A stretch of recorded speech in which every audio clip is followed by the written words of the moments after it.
Hi friends, இந்த budget அனௌன்ஸ்மெண்ட்னால யார் யாருக்கெல்லாம் உண்மையாகவே லாபம் கிடைச்சிருக்கு, யார் யாருக்கெல்லாம் இழப்பு, எல்லாமே டீட்டெயிலாக சிம்பிளாக பார்க்கலாம். நம்ம மோடி தலைமையிலான 2.0 ஆட்சியோடைய கடைசி பட்ஜெட் நிதியமைச்சர் நிர்மலா சீதாராமன் 6வது முறையாக இடைக்கால பட்ஜெட் தாக்கல் பண்ணியிருக்காங்க.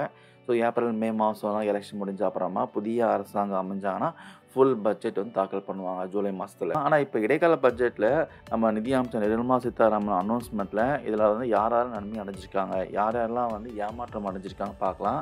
ஃபஸ்ட்டு விஷயம் இந்த மிடில் கிளாஸ் ஃபேமிலி சொல்லலாம். மிடில் கிளாஸ் மக்கள்லாம் நன்மை அடைஞ்சிருக்காங்கன்னு சொல்கிறாங்க. அதாவது இந்த கிராமப்புற சொந்த வீடு வாங்க இந்த பிரதான் மந்திரி ஆவாஸ் யோஜனா ஒரு ஸ்கீம் இருக்குது. இந்த ஸ்கீம் கீழே அடுத்த 5 வருஷத்தில் பார்த்தீங்கன்னா 2 கோடி வீடுகளுக்கு நிதியுதவி அளிக்க முடிவெடுத்திருக்காங்க. இதனால மிடில் கிளாஸ் ஃபேமிலி மெம்பர்ஸ்லாம் ரொம்பவே பயனடைவாங்க. அதுக்கப்புறம் இந்த சுற்றுலாத்துறையை சார்ந்து இருக்கவங்களாம் நன்மை அடைஞ்சிருக்கான்னு சொல்லலாம். ஏன்னா இப்போ சுற்றுலா மையங்களை அந்த அப்டேட் பண்ணுறது, அதை மேம்படுத்துவதற்கு உலக அளவில் அவற்றை சந்தைப்படுத்தவும் மத்திய அரசு பார்த்தீங்கன்னா மாநிலங்களை ஊக்குவிக்கும் சொல்கிறாங்க. சுற்றுலாத்துறை மேம்பாட்டுக்காக மாநிலங்களுக்கு ஸ்டேட்டுக்கு பார்த்தீங்கன்னா நீண்ட கால வட்டியில்லா கடன் வழங்கவும் முடிவெடுத்திருக்காங்க. ஸோ இப்போ ரீசெண்டாக பார்த்தீங்கன்னா நம்ம பிரதமர் மோடி கூட பார்த்தீங்கன்னா லட்சத்தீவு போயிட்டு ஃபோட்டோலாம் எடுத்து போட்டுட்டு இருந்தார். இதில் இப்போ இந்த பட்ஜெட் உரையில் பார்த்தீங்கன்னா இந்த லட்சத்தீவை மேம்படுத்த முடிவெடுத்திருக்காங்க. லட்சத்தீவில் நிறைய விஷயம் பிளான் பண்ணியிருக்காங்க. ஸோ வெயிட் பண்ணி பார்க்கலாம். அதனால் பார்த்தீங்கன்னா இப்போ சுற்றுலாவை யாரெல்லாம் நம்பி இருக்காங்களோ கண்டிப்பாக ஒரு நன்மை அடைவாங்க அப்படின்னு சொல்கிறாங்க. ஸோ அடுத்த விஷயம் இந்த வேளாண்மை சார்ந்த துறையை நன்மை அடைஞ்சிருக்கான்னு சொல்லலாம். இந்த எண்ணெய் வித்துக்கள் உற்பத்திக்கு ரொம்பவே முக்கியத்துவம் கொடுத்துருக்காங்க. அப்புறம் நவீன சேமிப்பு ஆகட்டும், அதை சந்தைப்படுத்த ஆகட்டும், அதாவது அறுவடைக்கு அப்புறமா அந்த பிந்திய நடவடிக்கையில் இந்த ப்ரைவேட்டும் பப்ளிக்கும் இன்வெஸ்ட்மெண்ட்டை ஊக்குவிச்சிருக்கான்னு சொல்லலாம். ஸோ அதனால் இந்த வேளாண் துறை சார்ந்தவங்க இந்த விஷயத்தில் பயனடைவான்னு சொல்கிறாங்க. அதுக்கப்புறம் இந்த பால் மீன் துறை சார்ந்தவங்க நன்மை அடைஞ்சிருக்கான்னு சொல்கிறாங்க. அதாவது இந்த பண்ணையாளர்களுடைய மேம்பாட்டுக்காக ஒரு விரிவான திட்டத்தை மத்திய அரசு தீட்டியிருக்காங்களாம். அது கூடிய சீக்கிரம் அஃபிஷியல் அனௌன்ஸ்மெண்ட் வெளியாகும். அது மட்டும் இல்லாமல் இந்த மீன் வளத்துறையுடைய உற்பத்தி திறனை அதிகரிப்பதற்காக அந்த துறையோடைய செலவினங்களையும் அதிகரிக்கவும் முடிவெடுத்திருக்காங்க இந்த பட்ஜெட்டில். அதுக்கப்புறம் இந்த ரெனியூவல் எனர்ஜின்னு சொல்லுவாங்க பார்த்தீங்களா. ஸோ அந்த துறையை சார்ந்தவங்களாம் நன்மை அடைஞ்சிருக்கான்னு சொல்லலாம்.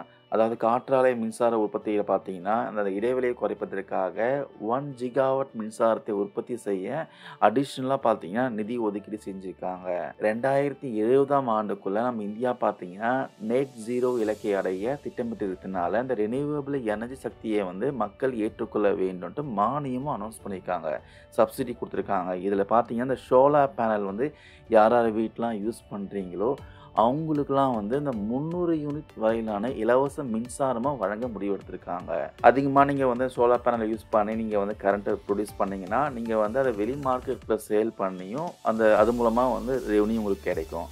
அது இல்லாமல் கவர்மெண்ட்டும் பார்த்தீங்கன்னா 300 யூனிட் வரையிலான இலவச மின்சாரம் கொடுக்குறாங்க. சோலார் பேனல் இன்ஸ்டாலேஷன் பார்த்தீங்கன்னா சப்சிடியும் இருக்குது. அது அஃபிஷியலாக நீங்கள் கவர்மெண்ட் வெப்சைட்டில் போய் நீங்கள் அப்ளை பண்ணுறப்போ அதுக்கு சப்சிடியும் நீங்கள் வாங்கிக்கலாம். அதுக்கப்புறம் இந்த எலக்ட்ரிக் வெஹிக்கிள்லாம் யாரெல்லாம் யூஸ் பண்ணுறீங்களோ அந்த துறையை சார்ந்தவங்க ஏமாற்றம் அடைஞ்சிருக்காங்கன்னு சொல்லலாம். ஸோ ஏன்னு கேட்டிங்கன்னா மத்திய அரசாங்கம் பார்த்தீங்கன்னா இந்த பொது போக்குவரத்தில் இந்த எலக்ட்ரிக் வாகன பயன்பாட்டை அதிகரிக்க பல்வேறு திட்டங்கள் போட்டு இருந்தாலும் பல விஷயங்களை அறிவிச்சிருந்தாலும் இந்த வாட்டி பார்த்தீங்கன்னா அந்த சப்சிடி, அதாவது $1.2 பில்லியன் மானிய திட்டத்தை விரிவாக்கம் செய்வது விஷயமா நீடிப்பு செய்வது விஷயமா எந்த விதமான அறிவிப்பும் இல்லாததுனால ஏமாற்றம் அடைஞ்சிருக்காங்க அந்த எலக்ட்ரிக் துறை சார்ந்தவங்க. இதில் பார்த்தீங்கன்னா அந்த எலக்ட்ரிக் வாகன பயன்பாட்டை அதிகரிக்க சார்ஜிங் மையங்கள் மட்டும் மேம்படுத்தப்படும் சொன்னாங்க.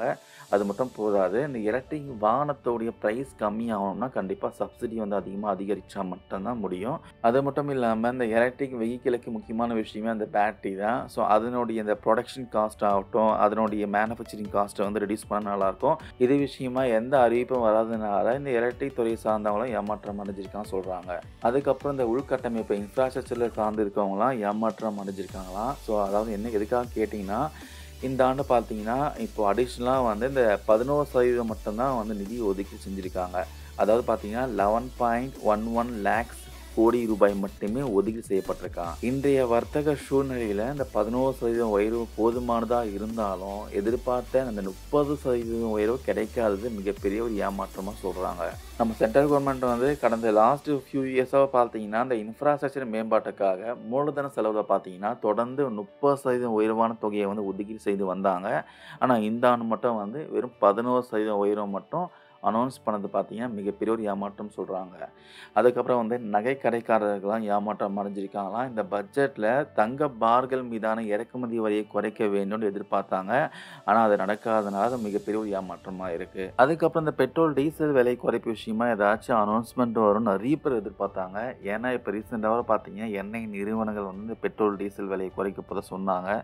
மத்திய அரசும் பார்த்தீங்கன்னா, வரி குறைப்புல ஏதாச்சும் ஈடுபடும் நெறைய பேர் எதிர்பார்த்த நிலையில, இது விஷயமா எந்த அறிவிப்பும் வெளியாகாதது மிகப்பெரிய ஒரு ஏமாற்றமா இருக்கு. இந்த பட்ஜெட்ல இவங்களா தான் வந்து ஏமாற்றம் அடைஞ்சிருக்காங்க, நன்மை அடைஞ்சிருக்காங்க. ஸோ மேபி வந்து வரப்போற அடுத்த ஜூலைல பார்த்தீங்கன்னா, ஃபுல் பட்ஜெட் தாக்கல் பண்ண போறாங்க. அதுல வந்து ஏமாற்றம் அடைஞ்சவங்கலாம் நன்மை அடைகிறாங்களா வெயிட் பண்ணி தான் பார்க்கணும். இந்த பதிவு மூலமா நான் ஷேர் பண்ண தகவல் உங்களுக்கு யூஸ்ஃபுல்லா இருக்கும்னு நினைக்கிறேன். இது பற்றி உங்களுடைய கருத்துக்கள், டவுட் எதுனா இருந்துச்சுன்னா கமெண்ட் செக்ஷன்ல கமெண்ட் பண்ணுங்க. நான் கிளாரிஃபை பண்றேன். Thank you friends.